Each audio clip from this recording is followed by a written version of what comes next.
এই যে ক্যান গাড়ির থেকে বের করে ড্রাইভার বাবলুর গাড়ির থেকে তেল বের করে এই তেলের ক্যান এখানে রাখা হয়েছে।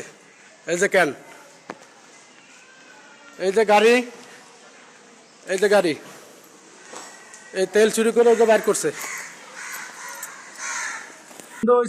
সে যখন এদিকে যাচ্ছে আর তার হেল্পার, তার নাম হচ্ছে সুরুজ, তার ভিতরে বলে দিছে গাড়ির ট্যাঙ্কি খুলে ওই পাইপ একটা হলো ট্যাঙ্কির মুখে আর এক পাইপের মুখ হচ্ছে ওই ক্যানের ভিতরে 35 লিটারের ক্যান ওই ভরে ফেলছে। আমার সন্দেহ হয়েছে, তখন ভিতরে দেখি কি যে ওই ক্যান ভরে ফেলাইছে। তখন আমি ওই ছবি এবং ভিডিও নেওয়ার সময় আমার সঙ্গে ওর হেল্পার সুরুজ খুব ধসাধসি আমার ভিডিও করতে দেয় না, বাধাগ্রস্ত করে।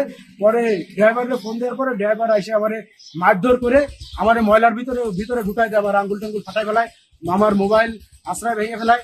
ময়লা গুটার ভিতরে মানে মারামারি হচ্ছে, দ্রুত ধরে গেছে, যাই দেখি তেলের গ্যালন নিয়ে মারামারি করতেছে। ওই লোকটা 3টা লোক চাইপে ধরছে, হেল্পার আরো একটা লোক আছে ওদের সাথে চাইপে ধরার পর আমরা 3জন ধরে যাই, ওনারা উঠে উদ্ধার করছি। আমরা বুঝে উঠতে পারিনি প্রথম, পরে আমরা জিজ্ঞাসা করার পরে দেখলাম যে 1 গ্রাম তেল চুরি করছে। তা ওই সুপারভাইজার সাহেব, এই ওয়ার্ডের যে সুপারভাইজার, উনি আর কি বলতেছে যে ভাই এই তেলটা আপনারা একটু সেভ করার চেষ্টা করেন, ও তেলটা চুরি করছে।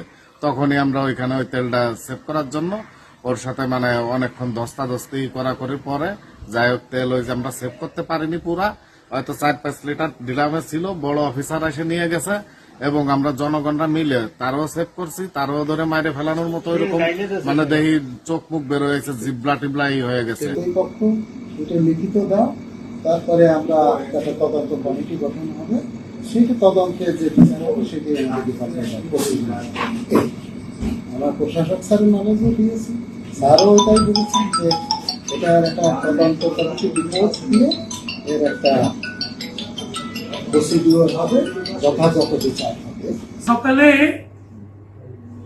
এই ঘটনা যখন আমরা খালিশপুরের বাজার পরিদর্শন শোনার সাথে সাথেই আমরা কনজারভেন্সি আমাদের যে প্রধান, তাকে আমরা পাঠিয়েছি ব্যবস্থা নেওয়ার জন্য। তিনি গিয়েছেন, এলাকা ভিজিট করেছেন এবং তাকেই আমরা তদন্তের দায়িত্ব দিয়েছি।